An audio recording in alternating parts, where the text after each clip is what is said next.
So dear everyone, good morning, good afternoon, or I should say good evening, depending on where you are right now.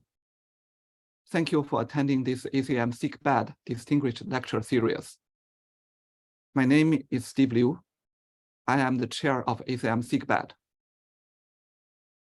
ACM SIGBED is a focal point within ACM, which is Association for Computing Machinery, cover all aspects of embedded computing systems and cyber-physical systems, including both software and hardware aspects. As you know, embedded systems is recognized as a key discipline, which includes new computer science foundations, new design technologies, and new hardware and software frameworks. ACM SIGBED sponsors major scientific events such as Embedded System Week and CPS IoT Week. And members of the SIGBED community serve on the editorial boards of many important journals in our discipline, including ACM Transactions on Embedded Computing Systems, ACM Transactions on Cyber-Physical Systems, ACM Transactions on Sensor Networks, and ACM Transactions on Design Automation of Electronic Systems, and many more.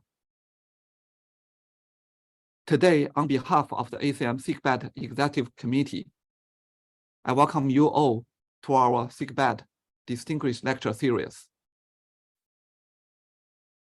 This Distinguished Lecture Series is a new initiative from ACM SIGBED. It aims to establish a prestigious program that brings renowned experts in the field of embedded system and cyber-physical systems to deliver engaging and insightful talks in a regular manner.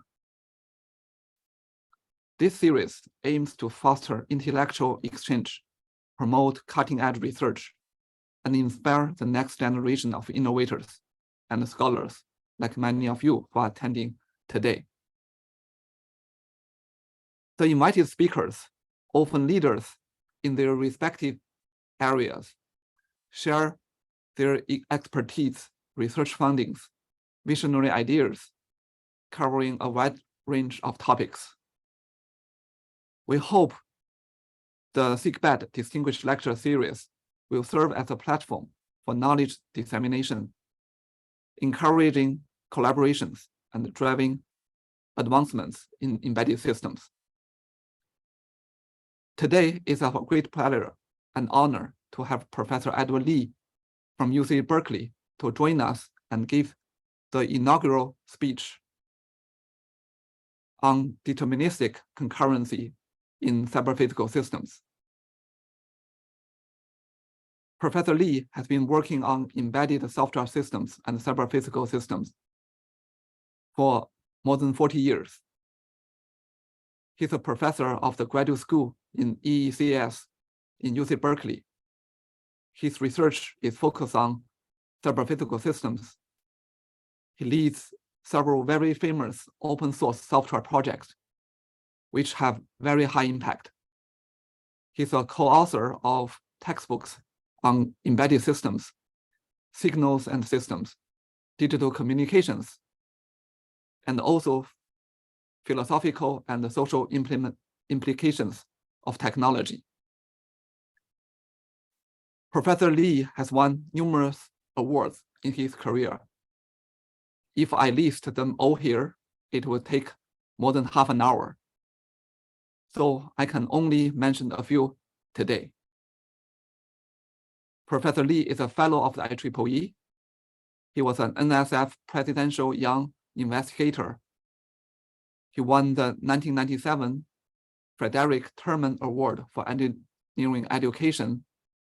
He's a recipient of the 2016 Outstanding Technical Achievement and Leadership Award from IEEE Technical Committee on Real-Time Systems, the 2019 IEEE Technical Committee on Cyber-Physical Systems Technical Achievement Award, the 2022 European Design and Automation Association Achievement Award, and last but not least, the ACM SIGBED Technical Achievement Award 2022.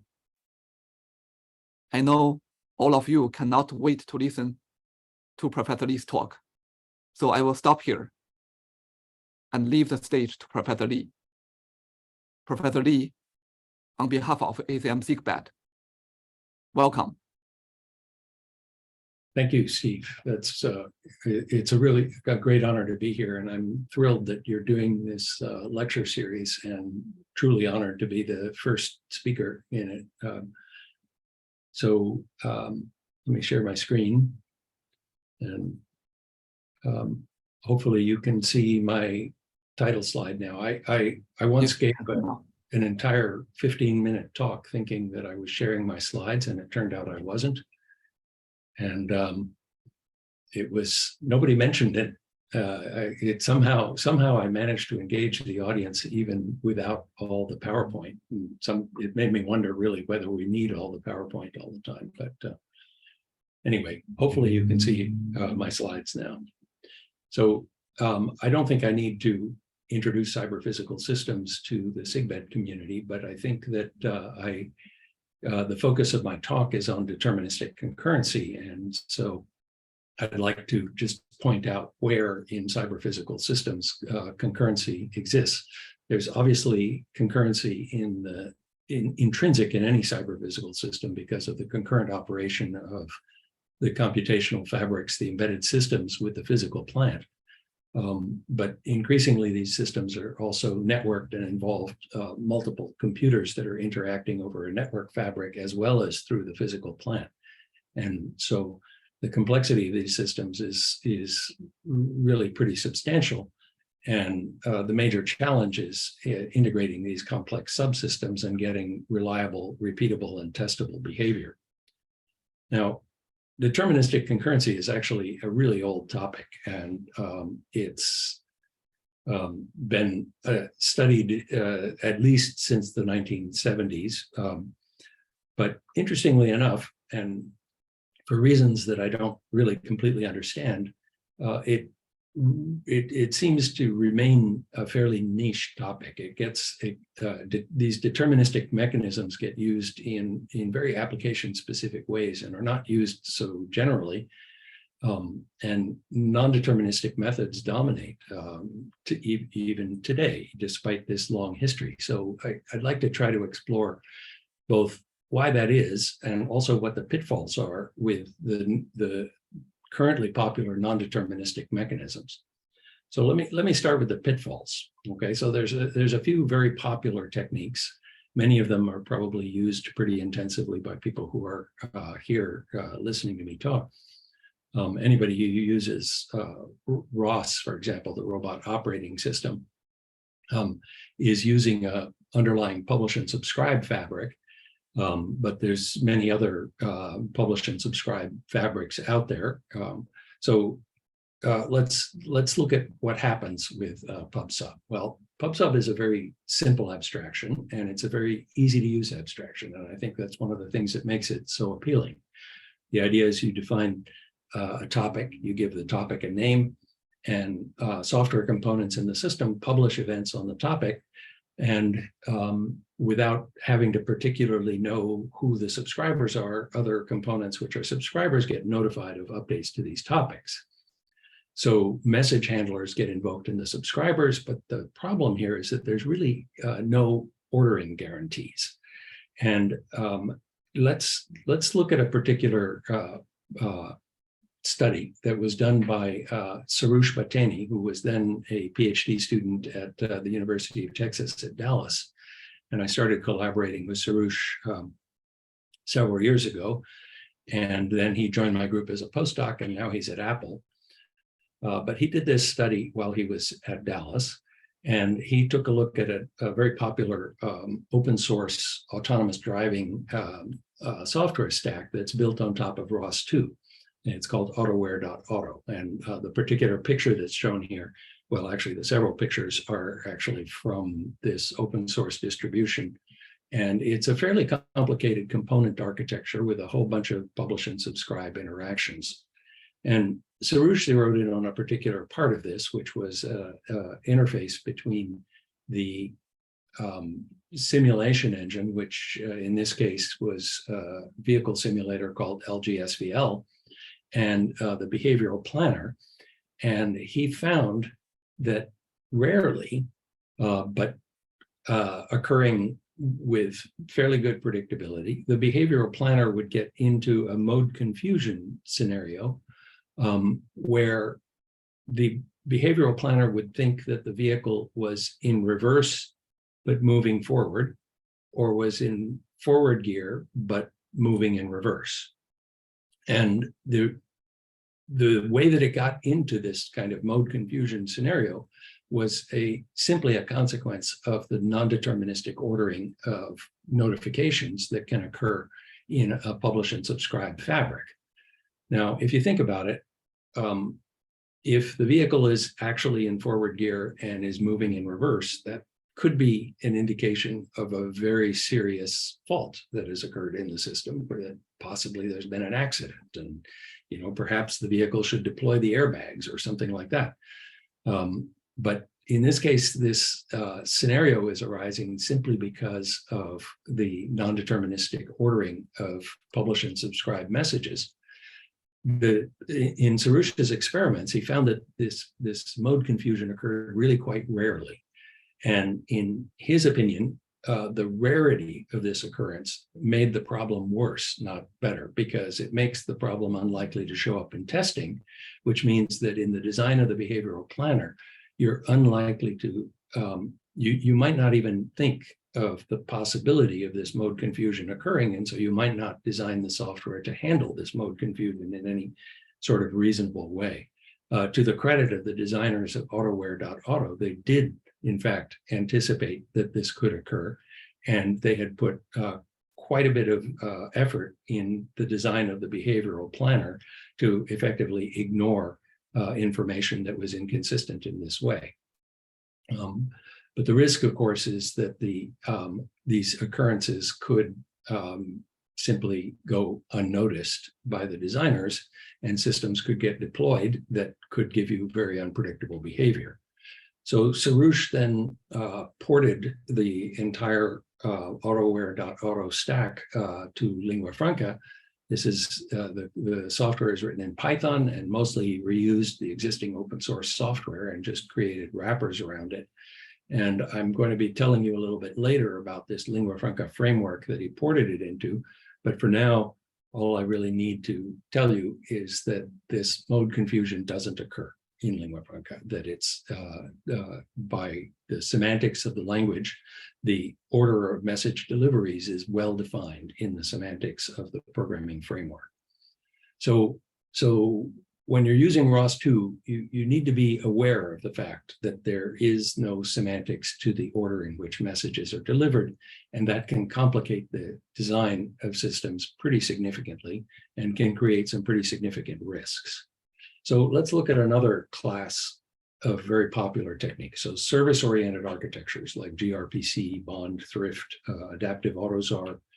What are these? Well, a service is a procedure that's exposed by a component, and these are networked components again. So components can invoke services on remote components, and they do it through what looks like a procedure call abstraction. You can have a synchronous invocation of a service, in which case the caller waits for the results, or the caller can retrieve a future, for example, which is kind of a promise to eventually deliver a result, and it can proceed with computations until it actually needs the result.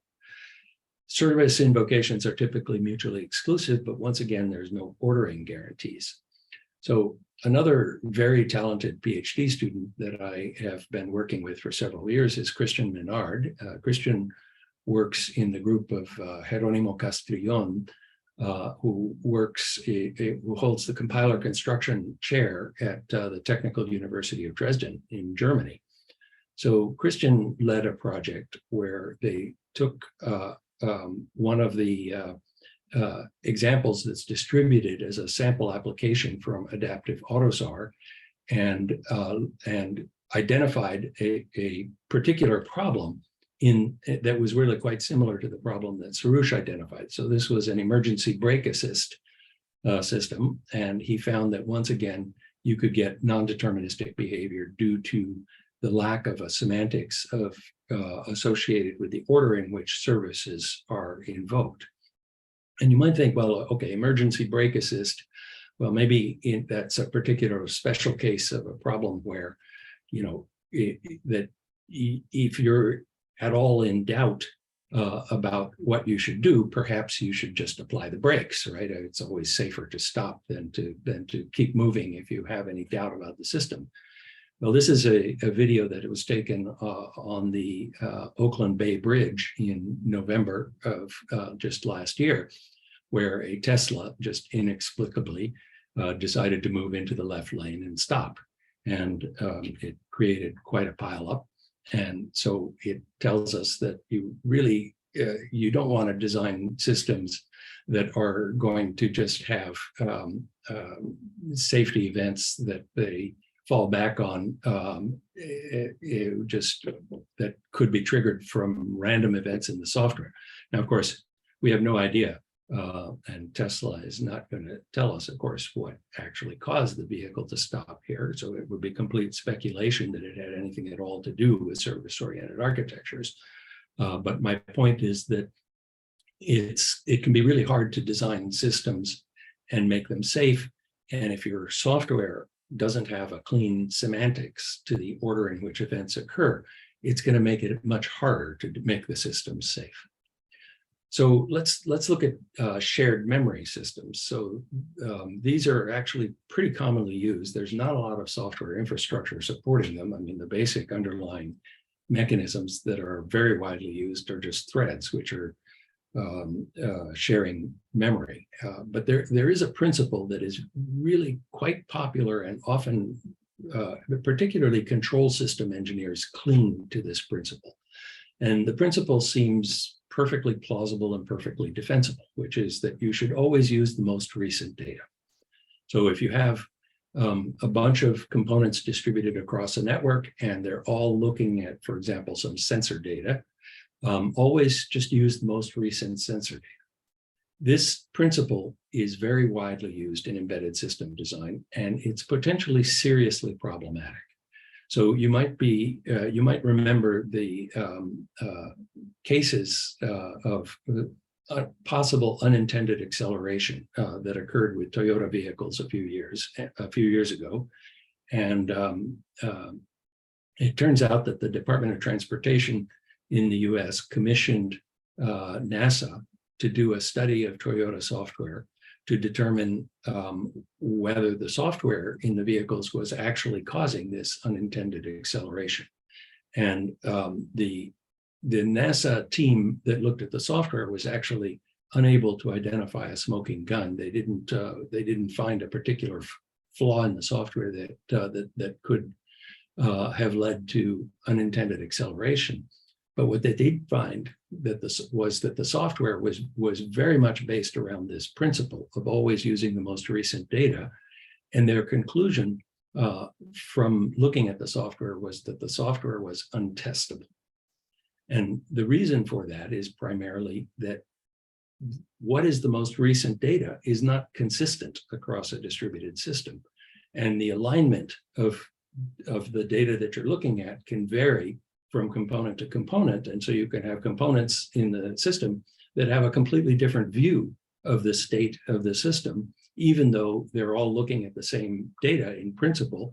But the most recent data, because of timing anomalies in the system, does not always have consistent alignments. The reason that this makes software untestable is that, when we think of doing regression testing on software, the way we do regression testing is we present the software with a set of test vectors, which are a set of inputs, and then we determine whether the software conforms with some known good behavior.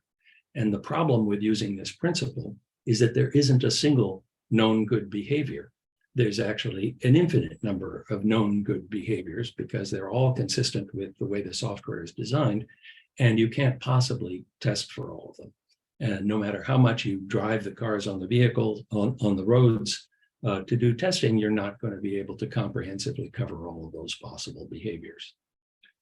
So another family of popular techniques that are used are actors, and actors are essentially concurrent objects that communicate by sending each other messages. And in the classic actor formulation, which is due to Carl Hewitt and Gul Aga, each actor, an actor like this one, X, has an input message queue, and it receives messages, and the messages specify a handler that they would like to have invoked. So each of the messages that comes in has a kind, and the handler is invoked on the basis of the kind of message that has come in.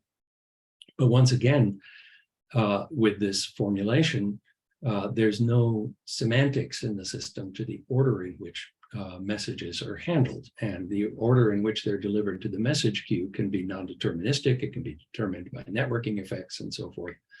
And as a consequence, there are many possible behaviors in a system. So I'm going to get a little bit more technical now and look at a very specific example, and I'm going to put it in the context of actors, although you could construct an identical example using publish and subscribe or service-oriented architectures or shared memory. So the same problem that I'm going to show to you can be constructed in any of these four coordination mechanisms for distributed systems.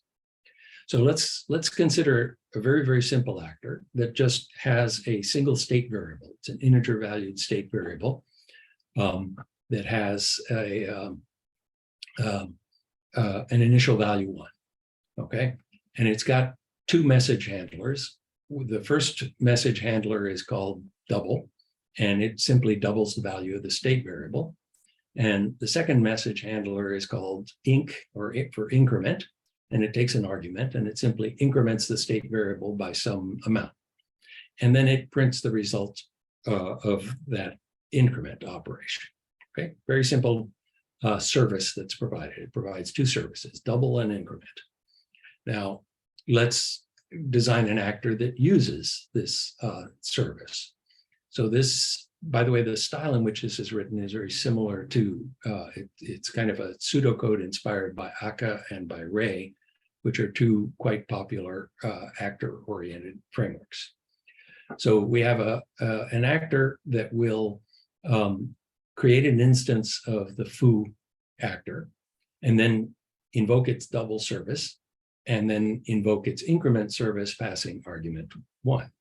Now, in the semantics of actors, when you invoke a service like this, it's really a send and forget semantics. So you don't necessarily get a return value. In some of these actor languages, you could get a return value in the form of a future.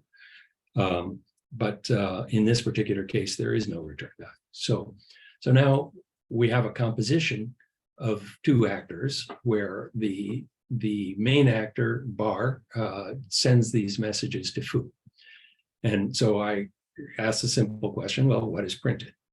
Well, it is send and forget semantics, but you can certainly imagine a straightforward implementation of this. For example, if the messages are carried by TCP/IP sockets, which have a guaranteed in-order delivery semantics, then you can be pretty sure that the double message is going to be received by foo before the increment message. And consequently, you're going to get pretty predictable behavior. You start with state 1, you double it, you get the state becomes 2. Then you receive the increment message and you increment that by 1. So now the value of the state variable is 3.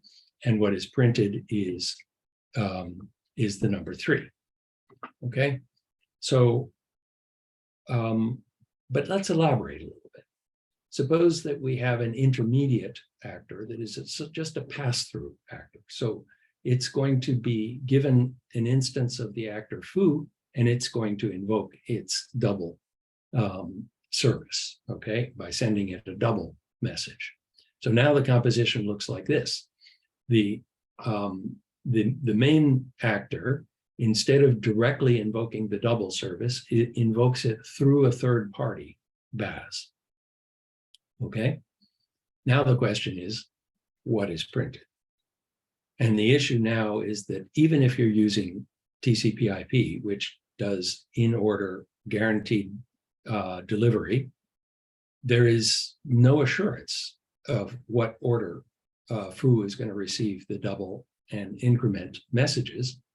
And consequently, it could easily receive the increment message first, in which case it increments the state by 1 and will print the value 2. And then it receives the double message and doubles the value of 2 to 4. So now the ending state of the foo actor is actually non-deterministic. If it receives the double message first, the ending state will be 3. If it receives the double message second, the ending state will be 4. So now we're going to have a persistent non-determinism in the system where the state of the system has been affected by the non-deterministic messages, and that kind of state can persist for a long time in such a system. Now, this is just a toy example, but let's look at a particular application that we might want to design. We're embedded system designers, okay? So we're going to automate the opening of an aircraft door. Now, if you're familiar with aircraft doors, one of the interesting features of them is that they have these emergency escape slides that will automatically deploy if the door is armed. And as soon as an aircraft leaves the gate, the door gets armed. And when it arrives at a gate, it gets disarmed before it gets opened, okay? So we're going to put a microprocessor in the door that's going to be connected to the network. And it has 2 services. Let's just simplify it. It has the open service and the disarm service. So this is a challenge problem that when I used to regularly teach our embedded systems class at Berkeley, I would present this challenge problem to the students in the class and say, okay, you're designing the code for this microprocessor. You're going to receive messages over the network that say, that ask you to open the door, and you're going to receive messages over the network that ask you to disarm the door. So the challenge problem is, what should you do when you receive a request to open the door? Should you just open the door? Is that the obvious thing to do?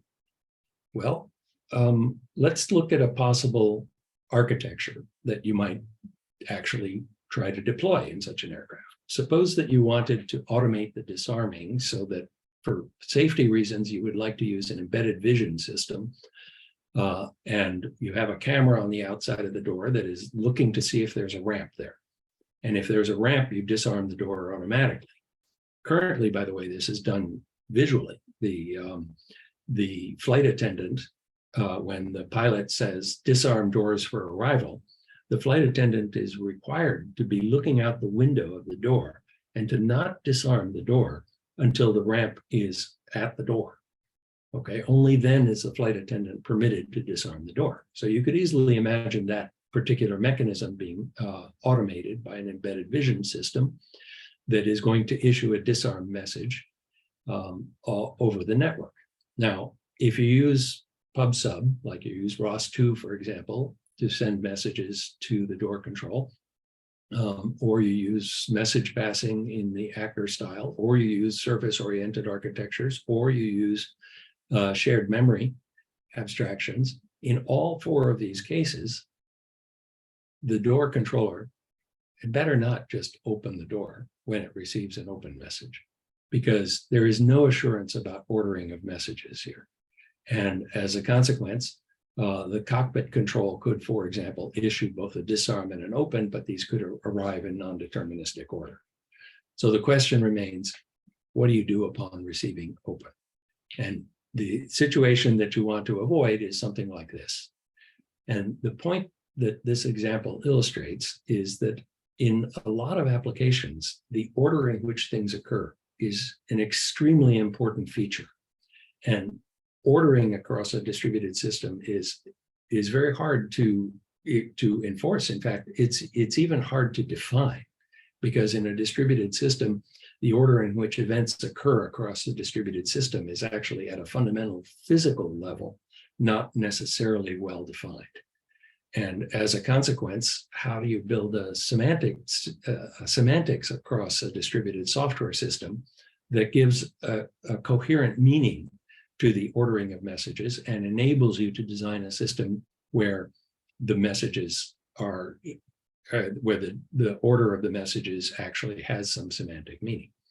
So let's look at, trying to implement this aircraft door using actors. And this is a slightly less toy version of the previous example, where you have an actor that has two services, open door and disarm door. And you have a relay actor. Now, this is the one that is representing, for example, the vision system. So it's going to simply check to see whether there is, in fact, a ramp outside the door. And if there is, it's going to disarm the door and then forward the open door message to the door. Forward the disarm door message to the door. And so in this case, it's really quite important in what order you handle these messages. And you could get yourself into quite a bit of trouble if you do it in the wrong order. And if you think about it deeply, the problem now of designing the software for this aircraft door has gotten really quite hard. The application designer is going to have to figure out how to develop a distributed consensus. And probably because the arming of a door is primarily about dealing with fault situations, right? Perhaps the aircraft has crashed, right? Then you're going to have to do this in a fault-tolerant way. You can't assume that all of the systems are in fact operating correctly. So you're going to have to develop a distributed consensus in a fault-tolerant way, which means now that the designer of this embedded software had better go and read all the papers written by Leslie Lamport and puzzle through all of the various ways in which things could go wrong in this case. And it becomes really quite difficult to design this software now, even though it seems like a rather trivial problem to begin with. So enter lingua franca. So this is a project that is currently occupying almost all of my time these days. And it's a very collaborative project with a number of people around the world involved with. And so I'd like to tell you a little bit about it. And there's a few aspects of it that are, well, many of the aspects are actually sort of old hat. It borrows a lot of technology that has been around for a long time. And so our emphasis in this project was not so much on finding novel techniques, but rather on realizing the best available techniques. One of those best of class techniques was, well, we didn't really like this lack of modularity that you find in many of these coordination mechanisms, particularly in actors and in service-oriented architectures, where each component actually reaches into the guts of the other components and needs to know a lot of details about those components, and you end up with less reusable, less modular components. So one of the things we did in lingua franca is to make components more modular by having their interactions always be mediated by ports. So instead of directly invoking a double service on a remote component, you have an output port, which might happen to be named double, and the component's software itself reacts only with that output port. So the way you would write this particular toy reactor in lingua franca would be like this. You define a reactor named var. It has an output double of type bool. It has an output inc of type int. And it has a reaction that at startup is able to invoke these two services, and it invokes those two services by sending messages on those output ports. And then there's no reference directly to another component here. There's just a reference to the ports. And similarly, the recipient, the intermediary reactor here, reacts to an input, produces an output, and it's just, in this case, trivially forwarding the output. So these reactions to inputs are a key part of the semantics of lingua franca, and they're based on they're a realization really of a concurrent model of computation that is a spin-off really from the discrete event model of computation that we had explored quite extensively in the Ptolemy project, which was a predecessor to lingua franca. And I really credit Martin Lostra for having worked out the semantics of this reactor model of computation. It's the core of his PhD thesis. So Martin is currently still at Berkeley. In fact, he's about to start a position which on July 1st as a research scientist at Berkeley. He's currently a postdoc and will be transitioning into a research scientist position effective July 1st. But one of the key principles of this semantics is that instead of just having message handlers that handle messages as they arrive, we give a very strong semantics to the order in which messages are handled. So first of all, messages are time-stamped, and as a consequence, the arrival of messages is defined semantically. When a double input arrives, it will be time-stamped. When an increment message arrives, it will be time-stamped, and the order of those timestamps will determine the order in which the messages are handled. If two messages are logically simultaneous, they have the same timestamp, then they will still be handled in deterministic order, and the order will be determined by the order in which the reactions are defined in the source code. Okay, so in this particular case, the double message will always be handled before the increment message because these are lexically defined in that particular order in the source code. So the other thing about the lingua franca framework is that it's very hierarchical. So you can compose these components, and when you compose them, the composition itself is a reactor. It can have also inputs and outputs, and it can react to those inputs and outputs. And so the composition that defines the toy example that I was looking at before is shown right here, and the syntax in lingua franca for instantiating these components and connecting them is shown here on the left as well. So a key part of actually making this deterministic is coordinating the scheduling across these reactors. So if this bar reactor produces two logically simultaneous messages, one requesting a doubling and one requesting an increment, and the intermediary then has to be assured of executing before the destination can react to either of these messages. So in particular in lingua franca uses a concept that is borrowed from the synchronous languages, which are one of the many deterministic concurrency formalisms that are out there. And this principle in synchronous languages is that by default, a reaction is logically instantaneous, which means that the timestamp of an output from a reactor is the same as the timestamp of the input. This is the default behavior. And as a consequence, this reactor BAS simply forwards an event logically instantaneously.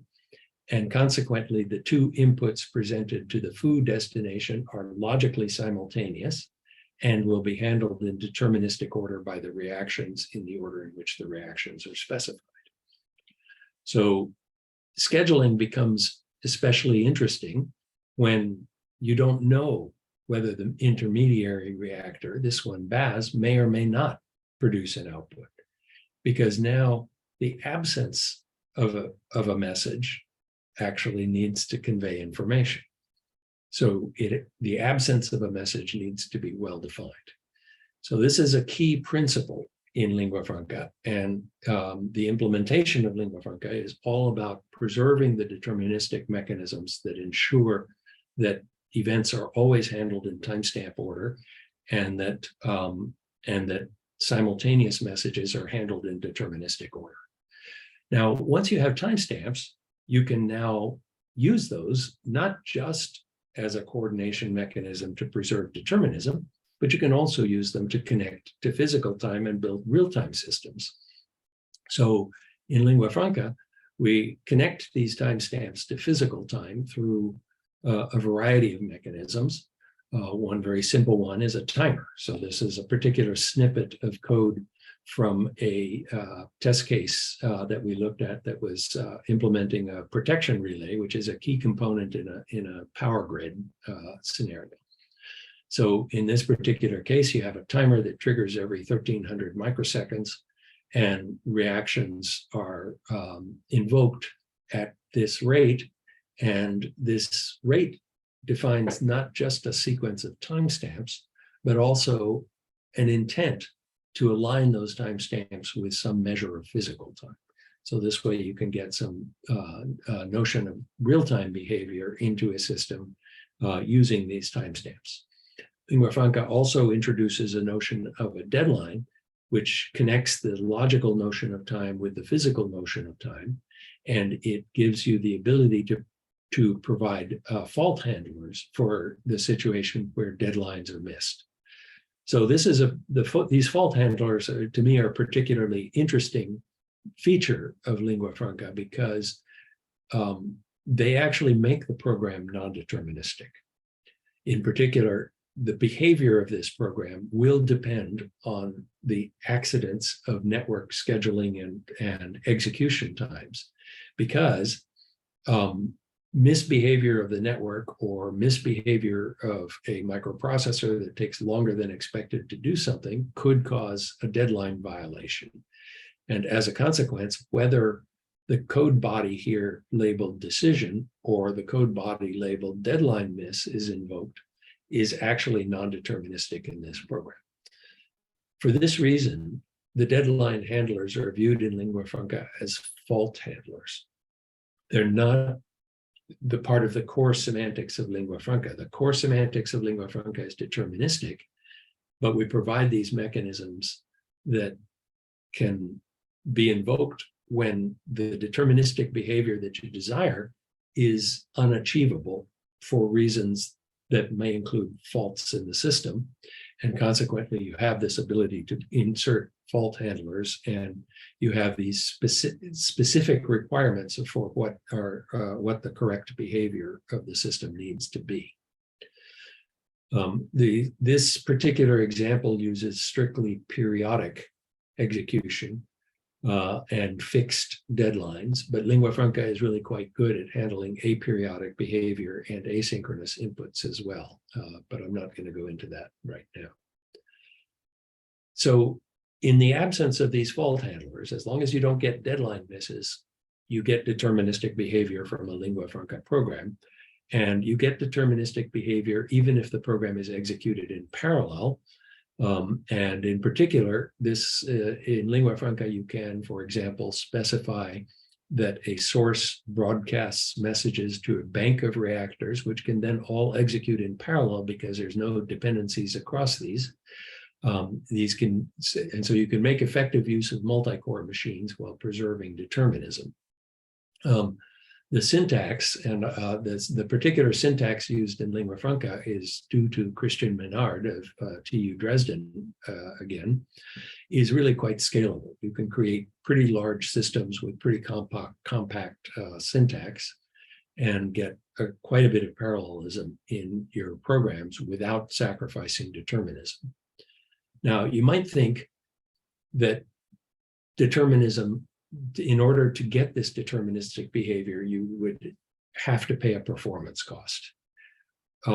Well, Christian Menard of TU Dresden led an effort that we were heavily involved in, and several people at Berkeley contributed to this effort, to actually measure what the cost of determinism is. And we were particularly comparing the lingua franca performance against state-of-the-art actor frameworks. And we have the results that you can find in this archive paper that show that, in fact, determinism does not imply a cost in performance. Our performance is competitive with these state-of-the-art non-deterministic mechanisms. And moreover, because we achieve parallel execution on multi-core, that parallel execution does not intrinsically imply non-determinism. So you can get parallel execution, you can get determinism, and it doesn't cost you in performance. Now, lingua franca programs can also be distributed across a network. This is a different situation from a multi-core scenario, And in fact, one of the questions that you might ask is, well, does that change the equation about whether there is a performance cost to determinism? And that turns out to be a pretty interesting question, because it does in fact imply an intrinsic performance cost. To preserve determinism across a distributed system does imply a performance cost. So mechanically, the way you create a distributed program in lingua franca is really quite straightforward. You just use the keyword federated. And when you create a federated reactor, then every component that you create at the top level within that reactor gets mapped into a separate program. And then the code generator produces the communication between these programs, and these programs can be distributed now across a network. So this is a particular example drawn from a Lamport paper. And the question of deterministic execution now becomes pretty interesting, because this is this particular example from Lamport is a distributed resource management problem, and it's implementing a first come, first serve exclusive access to a shared resource. What does it mean for such a system to be deterministic? It's distributed first come, first serve. Isn't that intrinsically non-deterministic? So there's a very subtle issue here, but a very important one, because it has to do with testability, right? Given timed requests for access to this shared resource, any set of timed requests, the program is deterministic. It'll always give you the same behavior given those timed requests, okay? There is non-determinism in the system because the time at which a request for access to the service may not be determined, but we treat that time as part of the input to the system, not as part of the system behavior. So once you know what the time of the requests is, the behavior of the system becomes deterministic. So the important thing about this is the system becomes testable, because you can define test vectors, which are patterns of requests for access to this service, and the behavior of the system is well defined given those patterns of requests. So the test vectors have exactly one known correct behavior. A distributed system becomes testable. Okay, this is a really key point, and I think one of the really core advantages of using a mechanism like lingua franca to achieve determinism across a distributed system is that your system becomes testable. Now, what about performance? Okay, well, we realized through actually quite by accident while we were working with these distributed systems that network latency was costing us, that as network latency increased, well, in order to preserve determinism, we were losing the ability to respond quickly. So we realized that this is actually fundamental in distributed systems. So there's a classic theorem called the CAP theorem that is due to Eric Brewer, a colleague of mine at Berkeley. And it comes from the database world. And it relates a notion of consistency in databases and a notion of availability in databases. So consistency is agreement on the value of shared variables, and availability is an ability to read those shared variables, okay? And what Eric observed is really a pretty obvious statement. If your network breaks, in other words, your network becomes partitioned, then you have to give up either consistency or availability.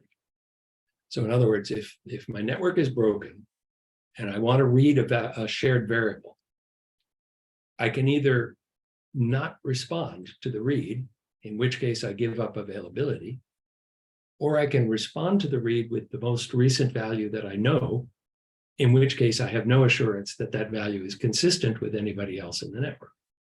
So this is a pretty obvious statement, right? If your network breaks, you are forced to either give up consistency or availability. So we realized that this theorem plays a major role in any distributed system, and that consistency is intrinsically tied to determinism. That the way you get consistency is by handling updates to variables in a deterministic way. That's how you achieve consistency. And then availability is simply the time it takes you to read variables, to read the value of variables. Network partitioning is just an extreme case of network latency. All networks have delay, and the delay could be small, or it could be large, or if your network is completely broken, it's extremely large. So we realized that you could quantify all three of these: consistency, availability, and network latency. And we derived a quantitative relationship between these three quantities: consistency, availability, and network latency, and we call it the Cal theorem. So the Cal theorem actually has a rather beautiful formulation in a max plus algebra, and we published a paper earlier this year on this. And it shows that, in fact, if you're that you can establish a quantitative relationship, and what it shows is that as network latency increases, you either have to give up consistency or give up availability, but it also shows that you can give these up in measured amounts. So availability becomes delay in responding to, for example, in driving an actuator. If there's a larger delay in your driving of an actuator, your system is less available than if there's a smaller delay. And consistency, it turns out, in lingua franca translates directly into manipulations of timestamps. And so in lingua franca, you can explicitly trade off these quantities against one another. You can choose to give up a certain amount of consistency in order to improve availability, or you can do the other way around, give up a certain amount of availability in order to improve consistency. So this turns out to be a pretty nice feature, but it's a little bit too technical to go into in full detail, but I would love to give you pointers. I suggest going to the paper that we published earlier this year to see this result. So another thing about lingua franca is that it's a polyglot language. It's not actually a programming language, it's a coordination language. And it currently supports 5 different target languages. So you write the body of your code, the logic in your code is written in one of these 5 target languages: C, C++, Python, Rust, or TypeScript. So this is a C example from an aircraft control test case. And so gives you a little bit of a feel for how this works. The reaction defines the interface to the C code, but the body of the code is always written in the target language. Another very nice feature in lingua franca, which was introduced by Alexander Schultz-Rosengarten, who's a PhD student at the University of Kiel in the north of Germany, is modal models. So these are state machines that effectively define a finite set of modes of behavior of a particular reactor. So these would be very familiar with people who have used state charts in a variety of different formalisms, such as in Simulink, for example. So the logic of this is pretty much what you would expect, which is that each mode defines one of several possible behaviors for a reactor. And the key idea that Alex implemented is to abstract away the way that the mode switching is occurring, and to do the logic of the mode switching exclusively in the target language. Another feature of lingua franca is that it has what I have to characterize as truly excellent tooling. Every diagram that I've shown you so far is generated automatically from the source code. This image is a screen dump of one of the IDEs that you can use to program lingua franca, where you write your source code in a textual editor that is syntax aware, and the diagrams get generated automatically for you. This diagram generation is also due to Alex Schultz-Rosengarten, who works in the group of Reinhard van Hangsladen at the University of Kiel in the north of Germany. And Reinhardt's group, I think, is probably the world's top experts on how to generate diagrams automatically. There is nobody, I think, that can match them. They generate unbelievably beautiful diagrams for really amazingly complex programs. So Epoch is an Eclipse-based IDE. We also have a VS Code plugin that was developed primarily by Peter Donovan at Berkeley, and it's a beautiful technology and also incorporates the diagram generator. We also have good old-fashioned command line tools. If you like working on the command line, you could use Emacs to edit your programs and use the command line if you like that style. We have a very well-developed interactive web page that can walk you through how to build programs in lingua franca. So a key idea in lingua franca is really the program and the model get blurred. The program is a model, the model is a program. The semantics of the program is well-defined, it's concurrent, it's distributed, and it's deterministic, unless one of the fault conditions gets invoked, such as a deadline is. This is a collaborative project spread around the world, and these are a few of the people involved. It's very active on GitHub. It's dizzying every day, the hundreds of email messages that I see about GitHub check-ins. I'd like to give you a little sense of a few of the projects going on right now in this effort. So, for example, Arling Gjellum from Norway is very focused on embedded software. He recently developed support for Zephyr, which is a very lightweight microkernel that can run on deeply embedded microcontrollers. He's also working on hardware synthesis from lingua franca. Chadlia Gerard, who's a professor at the University of Manouba in Tunisia, is working on dynamic federations. The idea here is to be able to have components that can join and leave a federation, but preserving the kind of determinism that we're interested in. So being able to get repeatable behavior when you have components that are dynamically joining and leaving. Chadlia's husband, actually, Moez, is currently a Fulbright fellow in my group, and he's actually been working on using large language models for synthesizing lingua franca programs. He's been working together with Xiaokai Lin on that problem. And Xiaokai has also been working on formal verification of lingua franca programs and also on achieving extremely precise timing from lingua franca programs. This is down to the clock cycle level behaviors in timing. So these are just a few of the projects that I'm very excited about now. And there's quite a few more that are going on, but I think I should draw to a close because I'm running out of time.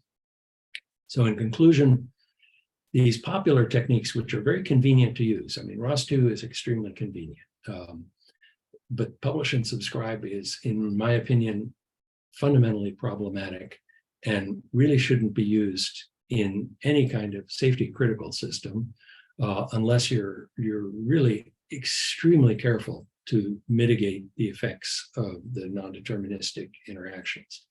The same is true of service-oriented architectures, and this kind of shared memory principle of always use the most recent value. It's really kind of a dangerous principle. So all of these are really problematic. I think the lingua franca project shows that we can do better than that. And I look forward to any interactions that you might have with us, and would welcome any questions at this point. So I'll stop there. Thank you very much. Yes, thank you so much, Prof. Lee, for this wonderful talk. We learned a lot of things about lingua franca. So now I think we have time for accepting multiple questions from the attendees. So feel free to unmute yourself and ask questions, or you can leave the questions in the message chart. Then we can repeat this question for you.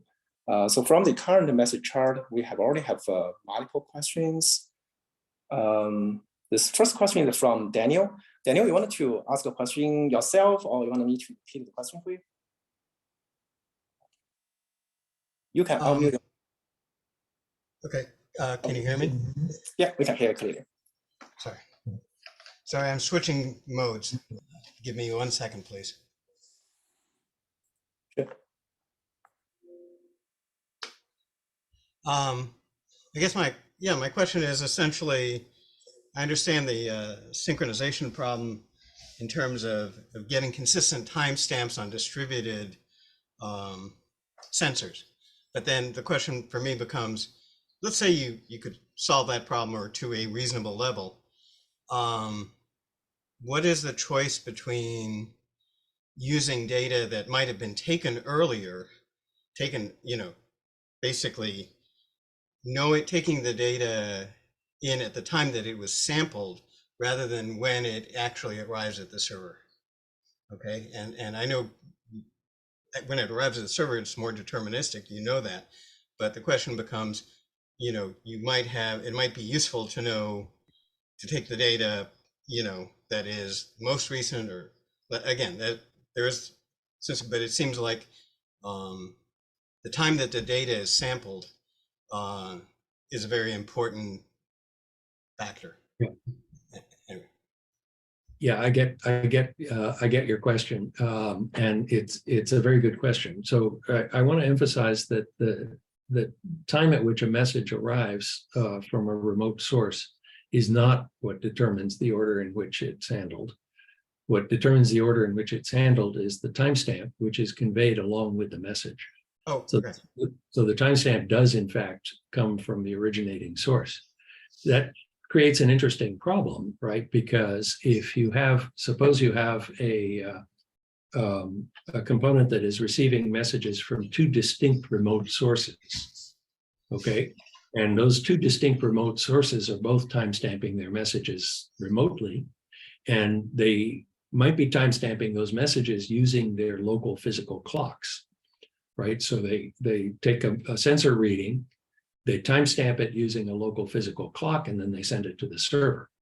But those clocks may differ. Okay, so now the usefulness of that system is going to depend to a great degree on how well synchronized your clocks are. So the connection here between the semantics of the program and the clock synchronization problem is a pretty interesting one. And so lingua franca by default includes a clock synchronization protocol. This was a protocol that was implemented by Soroush Bateni, and he implemented it in a way to be particularly portable. So it's not making use of state-of-the-art clock synchronization technology like PTP. If you have a system that has clock synchronization built into it, you should turn off the clock synchronization of lingua franca, because the state-of-the-art PTP will give you much better performance than any software-based clock synchronization technique. But by default, lingua franca, when you deploy a distributed system, does realize a clock synchronization algorithm and synchronizes the clocks across a distributed system. And it does a pretty good job. Our measurements show it's down to tens of microseconds kind of accuracies on a local area network. So it's not too bad. So that means that the timestamps that you receive, even from disjoint sources, actually have some physical meaning. But the semantics of the program just takes the timestamps as numbers. And it'll always handle timestamps in timestamp order, which is why your programs become testable. Because now you can define test cases, which says, okay, what is Your test case says, well, for a particular set of time-stamped inputs, I want the behavior to be this. Okay. And now the program gives you that one well-defined behavior. And as a consequence, you get a regression test capability that you don't get in a non-deterministic system because you don't know what the one correct behavior is. Okay, thanks. That's great. And thanks for correcting my understanding. Yeah, I'm familiar with precision time protocol, and I understand it's kind of further out on the network you go, the harder that becomes to actually get the accuracy. And so I guess a follow up, and this may be beyond scope, but as is there a sense of uncertain, jitter calculation in the timing as you go out on the net and you say, well, tens of milliseconds versus a PTP type thing, which would be in terms of microseconds. Can that get built into, I know it's no longer deterministic now, right? But can you have a framework where it says, well, yeah, it says it's this early, but I have this amount of timing uncertainty on this message. Is that something that's at all useful? That's a very, it turns out that's a very deep question. And I think it would take us really too far afield to dive into it in great detail. The problem of timing across a distributed system is intrinsically hard. Okay, and you can think of it even from the basic physics. So the order in which two events occur across space, if one event occurs in one place in space and another event occurs in another place in space, the order in which those two events occur is not actually well defined. Okay, we know this from relativity. And so when you have systems that are sensitive to the order in which things occur across a distributed system, you have a very fundamental physical problem, which is that you can't define that order. The thing about lingua franca is that what it does is that it separates this physical problem from a semantic problem. And it says, once you have time-stamped your events, then the software takes over and gives you deterministic behavior. Okay. But the actual assignment of the timestamps is outside our scope. Okay. And, we provide some help to doing that with the clock synchronization, but we don't solve a fundamental physical problem there. Okay, thank you very much. I really appreciate you taking the time on that. Yeah, thanks a lot, Daniel. Okay, for the question. Our second question is from Jen. Jen, you wanted to unmute yourself and ask your question? Yes, thanks a lot for this presentation. I had a question on slide 33, where you had this example of timestamping the message as an example for lingua franca. And I did not quite understood how the actor decides which message will be computed, because both of these tokens have the same timestamp, but they might be received in a different time, because the bus basically takes some time. So I was just wondering, how does the lingua franca handle this? So does it, for example, does it always wait that both tokens have arrived to check that the timestamp of both messages are indeed the same, and then they are processed in a particular order? Because otherwise, if bus has a very long execution time, and the second, the lower token with the second computing part in foo, then this token is already received, and then the upper one is received much later. Did you understand the question? Absolutely. Okay. In fact, that question is the essential question that we've spent the last 4 years answering,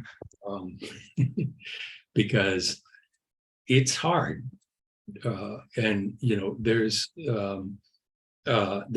quite an art to doing this and doing it efficiently. The fact that we can do it and still achieve performance that is comparable to state-of-the-art non-deterministic mechanisms is, in my opinion, extremely impressive. But yes, there has to be some coordination here. And so you can think of it, we actually have, I can describe very briefly 3 different mechanisms that apply in 3 different contexts. The first is a multi-core situation where you've got shared memory. So there we have a centralized scheduler that knows about the dependencies between reactions. So these little chevron-shaped things, these gray chevrons, okay, are the reaction bodies. And there's a fixed topology to these reaction bodies, and it simply creates a dependency constraint at each logical timestamp. And notice it would not work to just wait at foo for the presence of an input here, because the body of the reaction in BAS may not produce an output at that timestamp. We don't know whether it's going to produce an output. So the absence of an output is equally important, right? The dependency relation, however, is known to the coordinator, and consequently, the coordinator will require that at a logical time, the BAS reaction has to run to completion before you can begin the reaction number 1 in foo. Moreover, because of the lexical order in which the reactions in foo are defined, reaction number 1 has to run to completion before reaction number 2 can be invoked. Okay, so as a consequence, if BAS doesn't produce an output, foo will not run, which enables reaction 2 in foo to run, and it can then react to the present input on the lower path. Okay, so that's in the multi-core scenario, the coordinator does that. In the distributed scenario, it's much more challenging. That's what I thought. And we have 2 distinct mechanisms that we've implemented. One of them is using a centralized coordinator, and it's actually a technique that is based on an architecture that was developed in the 1990s at the US Navy, called HLA for high-level architecture. And it's a coordinator that effectively gives permission to foo to execute at an appropriate time. We have a second one that is completely decentralized, that it actually relies on synchronized clocks and on assumptions about bounds on network latency. And what it does is it permits foo to assume that an input is absent when physical time has reached a certain physical threshold.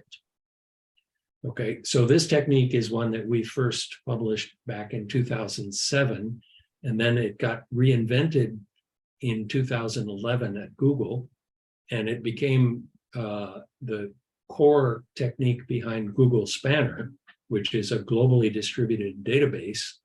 That it's actually the database that is used behind Gmail. So it scales incredibly well, this technique. But it uses exactly this technique, which we call it the decentralized coordinator in lingua franca, which makes assumptions about clock synchronization and network latency bounds. If you think about it, these 2 techniques have very complementary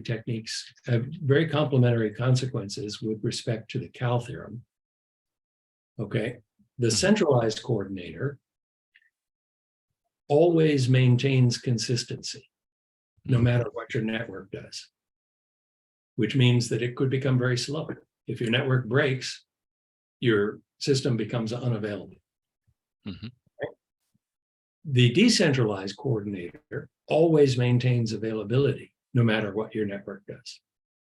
Your system responds in a bounded amount of time, regardless of what your network is doing, but it could respond with inconsistent data if your network misbehaves.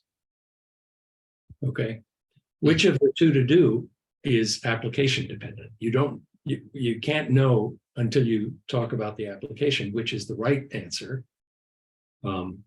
But the CAP theorem tells you you have to choose to sacrifice one of the two if your network misbehaves. So network latency fundamentally comes with a cost in either consistency or availability, and you can't get around that. So these two coordination mechanisms allow you to play these trade-offs against one another. Mm-hmm. All right, thanks. Okay, thanks, Jen, for your question. Our next question is from Mengyu. So Mengyu, you want to go ahead and unmute yourself and ask a question? Yeah, sorry. I think my chat is, I'm trying to answer Daniel's question that time, but I also have a question for Dr. Lee. Yeah. So my question is, I think it's a very good example in the slides that's for the airplane door open.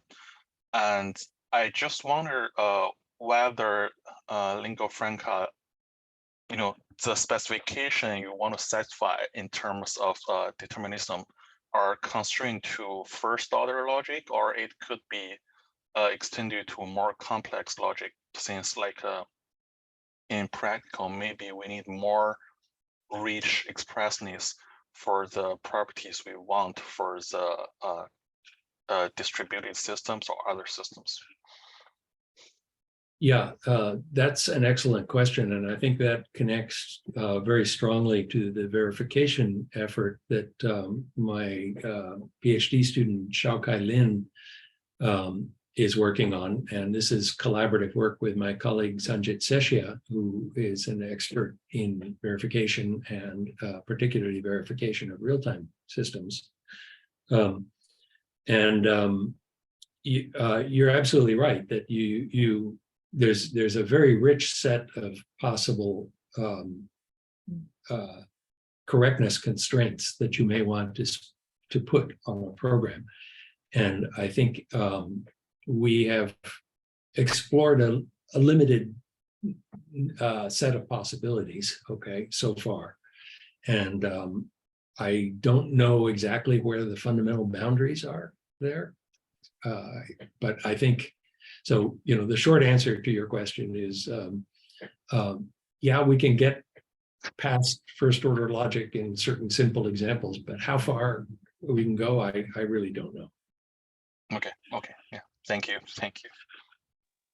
Yeah, great, thanks, Mengyu. We also have a question from Amit. Amit, do you want to unmute yourself and ask a question? Yeah. Professor Lee, it's good to see you again.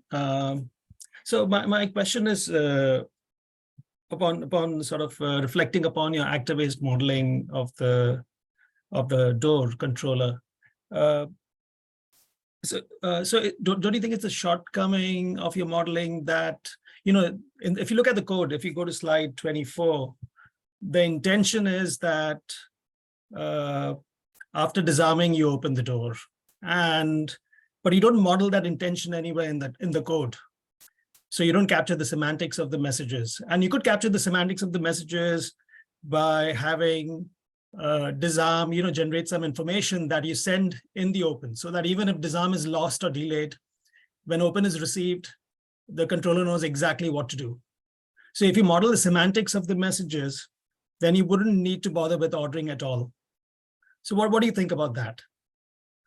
So I think you raise an interesting question, but I guess I'm puzzled about why you think we're not modeling the semantics of the message. I think that if you have a single component that think about let me see this architecture, right? For example, the cockpit control might actually want to disarm and then open. Right? It does in fact specify that semantics by simply giving these two messages the same timestamp. The timestamp is defined by the originator, and so the order in which the messages are handled is defined by that originator. Right. So it does give the semantics in that particular case. Across a distributed system, when the messages are originating in different places, then the semantics of the intent becomes more difficult, right? Suppose you have a fire detection system that wants you to open the door whether it's armed or not. Okay. And you have a cockpit control that is trying to disarm the message, disarm the door around the same time. Well, if these are a distributed system, what is the semantics of the intent? You could naively say, well, it's the actual physical order in which the events occurred, but that's not well defined because of relativity. Okay, if you have a distributed system, the order in which two events occur is not well defined. So there's always going to be cases where you can't tell fundamentally from the physics what the actual correct order is. And so you may not, there is no way to assign a, some sort of God's eye view of some intent there. Yeah, I see what he's saying, but I think you're capturing the semantics via timestamps. And what I'm saying is, actually, if you capture the real world meaning of the messages, you don't need timestamps. With your solution, what you have is synchronization, right? Open and disarm, because they have the same timestamp. If disarm is, delayed or something, you have to wait till it comes to be able to act upon open and disarm. But in the semantics that I'm sort of offering in the communication semantics approach, even if disarm is lost, whenever open arrives, because it carries in it information that it was supposed to be opened after disarm, then you can go ahead and process the message, right? So it's completely asynchronous. I think you certainly raise a good point, right? In a simple problem like this, there's lots of ways to solve the problem. And you could do it by completely re-architecting the service so that it doesn't provide two separate services, disarm and open. It only provides a single service where you need to, when you invoke that service, specify exactly what you want. Do you want disarm and open, or do you want open whether it's armed or not, and so forth? Yes, you could certainly do that by re-architecting the system. As systems get more complex, though, that starts to mean that you have to bundle things together. So let me show you a really concrete example, which is this study that Sarush looked at, right? This is the AutoWare.auto example. So the message that's giving the state report is telling the behavioral planner what gear the car is in, okay? The vehicle kinematic state message is telling it what the velocity of the car is. You could solve this problem by not sending these on two separate pub/sub channels, but rather sending them on a single pub/sub channel that bundles the two together, right? That would be a fairly simple solution, and then you wouldn't have non-deterministic ordering between these messages. But if you go in and you look at the code of the LG-SVL interface here, you see that it actually partitions very nicely into components that can no longer be separate components if you're going to do this. Okay, so your system becomes less modular. There are very good reasons from the perspective of modularity to separate out these components. So what's going to happen is that as you try to bundle the semantics of all possible network message interleavings into a single message type, your system is not going to become is going to move from a collection of individually designed components with well-defined interfaces into one massive piece of spaghetti.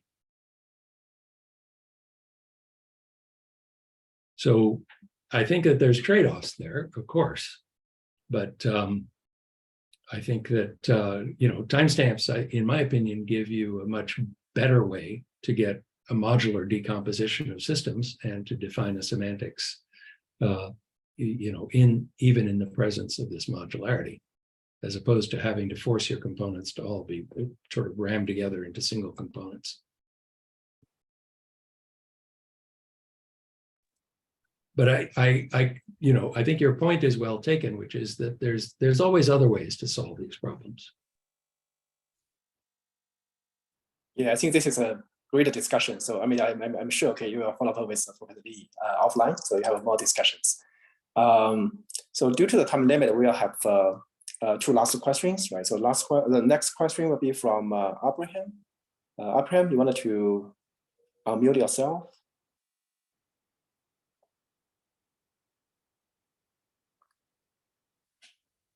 Okay, I think. Well, I can read the question from the Oh, chat. yeah, sorry, he has no Mac. Yeah, so he says, do reactors handle Byzantine faults if a sensor in a replica group equivocate, sending different values to different receiving replica reactors? The answer is that there's nothing in the infrastructure that handles that situation, but you can implement kind of standard Byzantine fault tolerant techniques on top of lingua franca. So, but we haven't provided any particular infrastructure to support it. I think that there is one feature of lingua franca which does perhaps help in building fault tolerant systems, which is that there is a semantics to the absence of messages, right? Because of the timestamps, the absence of a message can convey information. And I think that that actually helps in building fault tolerant systems. But yes, you still have work to do to build in these kinds of fault tolerant mechanisms. Yeah, sure. Thanks a lot, Prof. Lee. Okay, our last question is from Michael. Michael, you want to go ahead? Yeah. I have the mic, and first of all, thanks so much for the extremely interesting presentation and the questions. And I must admit, I was motivated by Amit's question, but then the LGSVL example did it about the complexity of why you should have. Now, I had an absolute mundane question, which is another one that Ed would say it's very deep, and you know, the practical discussion. You know the recent case where they opened the door on flight before landing, and it was almost a disaster. So this is on a more mundane. This is the discussion of the override of having supervisory software, regardless of the module of computation of the solution that Amit suggested, or any other word you say.